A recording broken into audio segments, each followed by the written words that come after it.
This is Alan, you're watching Program File. So far, we've been working with expressions, where we can combine values, variables, and operators to create other interesting values, assign variables, and create and modify objects. I hope you're having fun with it and discovering things on your own. Variables let us store the result of an expression so we can use that later. But what if we want to store the expression itself so we can use that later? Let's talk about functions. A function allows you to store code in a variable so you can use it later. So that means when you write a function, the code doesn't run until you call it. Let's take our lucky number expression we wrote before. We were able to inject our name and a number into a sentence, like this. So this expression is the one we want to reuse, so we can inject other names and numbers. Let's turn it into a function. First, let's identify the variables in this expression.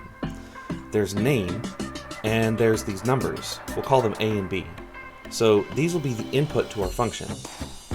So the way we write it is like that. This is the most concise way to write a function. It's called an arrow function because we literally draw an arrow with an equal sign and a greater than. Beyond that, we have our input and our output, our parameters and our expression. So let's do this in the REPL.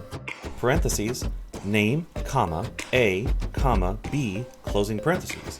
Arrow as equal and greater than, and then our string expression using variables from the parameters. So the REPL output exactly what it put in, a function. Notice that it didn't run it yet because it didn't give us a string. It just gave us our function back. You know what that means. Let's put this in a variable so we can play with it. Lucky number equals, and then our function.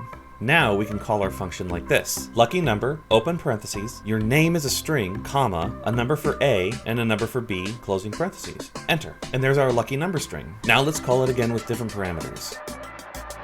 You can do this as many times as you want and get many different outputs. Now, if you want to have more than a single expression and maybe break your function out into multiple steps, there's a more verbose way we can write this. But as our code gets longer and more complex, we'll need to save our work. So subscribe to follow along, and next time I'll show you how to write multiple lines of code, save it, and even share it. And then we can graduate from writing expressions to writing programs.